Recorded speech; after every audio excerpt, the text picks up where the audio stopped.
Hey, Shut up. Do, do you remember the time when we I'm just fell letting in you love? talk. I'm listening Do to you you. ever remember when dating changed? Because I know of a woman, she's in her 90s now. And she said, true story, she said that when she, Is her name Mary? no, Okay. I mean, Mary don't talk to me anyway for other reasons. But she says she knew her husband, when she met her husband, they went out once, and 3 weeks later he proposed. So back then in the 1940s, dating wasn't a thing. You know, you just don't go out dating like people do today. Well, dating isn't much of a thing now. It seems to be everybody's just trying to hook up. Or if they're not trying to hook up, they're trying to see what the other person can give them. What can I get out of this person? So when did all that stop? Like, when did courting a woman stop? I don't know. I think it depends on the person. I think it depends on the guy because it doesn't necessarily have to have stopped. It's just times are different. It counts on what age generation you're talking about. So your parents, do you know the story of how they met? Actually, I don't. But I mean, like, you look at this generation, they do things differently from like our generation. Like Brian. Like when Brian meets a young woman, he doesn't ask for a phone number. He asks for the Instagram and the TikTok and all that. Well, and then they slowly get to know each other that way. And then eventually the phone number and so forth and so on. But us, I mean, we had dating apps and stuff, but We're talking back in the 80s and 90s, Yeah. though. There were dating apps? No. no. Well, maybe in the 90s, but in the 80s, it was just run into you in the street and be like, hey, you look good. Standing at the bus stop. Don't mean to bother you, but you look good, so forth and so on. Can I get your number? And it was a yes or no right then and there. Because you got to figure, if we're standing in front of each other, you can physically see what I look like, but you don't know my story. I might have 8 kids and 9 baby mamas. How would you don't want to know. But that's how things were then. I think it's interesting, though, that now you can hide behind dating apps. You know, you can. That's what the whole show Catfish was what it was. Ah, I like that show. Because people would hide behind with fake pictures and so forth and so on. Shout out to Catfish. And Neve was his and name. Cammy. And Cammy. Well, And Cammy Max. and Max was before. I just think it was interesting because with us, you know, a lot of us met in school, high school, whatever, and college, and that's how you, That was a natural progression of things. or on a job, something like that, or maybe just see the same person on the bus every day and you start a conversation. But it's so different now. Today it's just everything social media. And then back then, you know, women weren't really going to college like that because they were taught to be housewives. Housewives, yeah. I remember taking a class, oh gosh, did I tell my age, Oh, Lord. of home economics, where you learn to cook and sew and all this other stuff because they had no intentions of women working and going out there to do any other thing but Right. be a housewife. I mean, also, back in the day, one place you would meet women would be like in beauty parlors.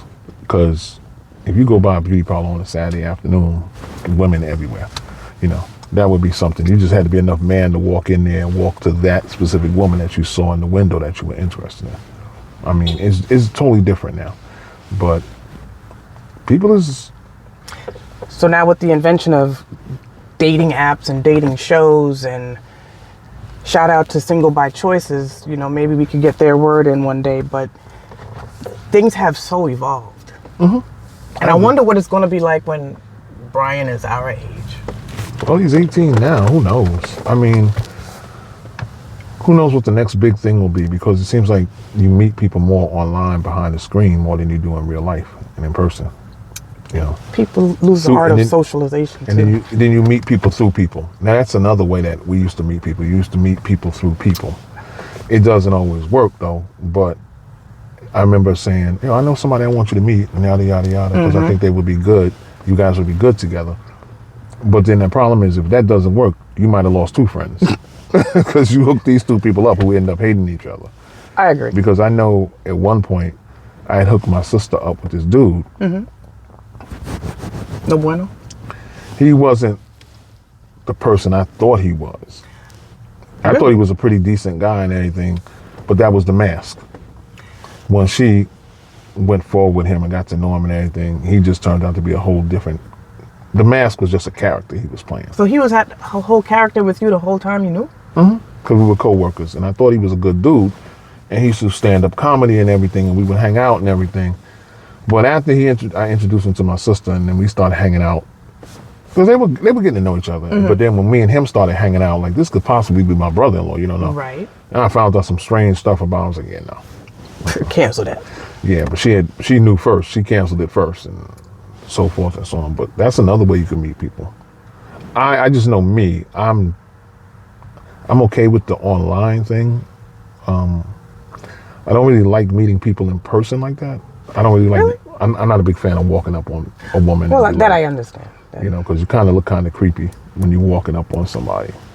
You know. But that's what we used to do back then. Yeah, but it's a different era. People are more worried about safety and stuff. The difference is with the online, though, you have safety factors. Because if I send you 2 messages online and they sound kind of creepy to you, what's the first thing you can do? You can just block. I don't know where you live. I don't have your phone number. I don't know anything about you. But you can just block me and then never have to worry about me again. But if you give me your number and your address and everything, that's a whole different ball game. Because once we have an argument or something, a guy can pop up on you and start harassing you over the phone. And back then, they were free to give out their address because they wanted the guy, as a woman, they wanted the guy to come to their house, pick them up for a date. It wasn't, hey, meet me at the such and such. Well, I know there were some women that I've dated who had me meet them on the corner because they didn't want me to know what building or apartment. And I understood their safety.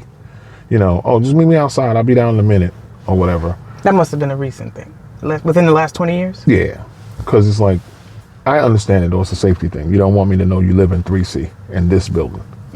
So it's a safety thing. In case we go out and it don't work out, I can't. What I'm going to do is come and hang out on the block and just wait for you all day, every day. But if I know where you live, I could come to your apartment and get you, and that's not good. So I understand it. Life works differently with different changes of times and so forth and so on. But some things that still attract men to the same. Like, for example, for me, if a woman smells good, I like that. And that could be a door open to a conversation. Oh, you smell really good. You know, I notice you smelling really good every day or something. That's a good scent you're wearing.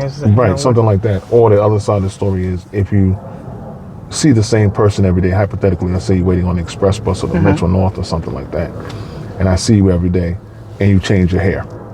I say, oh, I like your hair. You change your hair. You know, you paid a little compliment. And from the compliment, you can tell where it's going to go. Not it's going to lead to marriage or nothing, but you can tell if it's going to lead to a conversation. You know, if they say thank you, and basically that's it. That's it. But if they say, oh, thank you for noticing, you know, I cut it or whatever, that opens the door to a full conversation. I mean, maybe you can get to know the person that way. And then from that point on, maybe you can exchange numbers or something, whatever the case may be. But it depends. Like I said, it depends on where that conversation starts with. You know, what are you saying? You know, the guy, you just can't be like, yo, you look really good. No. Like, yo, baby, yo. Oh. Yeah, no, that's not gonna, that, you know, you could try that, but good luck with that. You know, because usually the people that go for the yo babies now are in their 60s. You know, so you could try it. It might work for you, it might not, probably won't.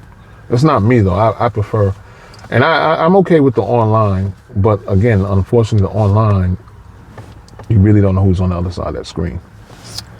Because, you know, people can put a picture, it might, like catfish, that's what made them so popular, because I can use anybody's pictures. Hell, I could put Morris Chestnut's pictures up there. But when I walk up and I'm not Morris Chestnut, now what? It's going to be a problem. Right, now what? You know, or, you know, you have to remember too, with dating, if you date somebody with kids and it gets serious, you might have to step up and be responsible for those kids, depending on the situation. And at this point in the game, does anyone really want to take care of another man's kids? The situation depends on, I mean, me, I would. It depends on the situation though. I need to know, is the dude not around? Is he around? How old are the kids? What exactly is going on? Because I'll be honest with you, no disrespect to anybody, but I don't want to deal with anybody who's got a 2-year-old. I hear you. That's nothing wrong with the 2-year-old, and nothing. They might not. Her and the dude might not even be dealing with each other. Right. But I don't want to raise a 2-year-old because you got to figure in 16 years when they get to be 18, I'm gonna be damn near in a wheelchair or in a nursing home, which I'm not really trying to have. So no, but I mean, if I met somebody and their son or daughter was 16, all right, that's cool. Because my son is 18, so on their way to doing something. But I don't want to raise a child because I know somebody now. Her son is 16, her daughter's 9. 9 is borderline with me. Would I want to deal with that? I guess I would because I have in the past with her, but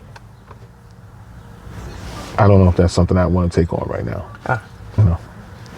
All right. Make sense?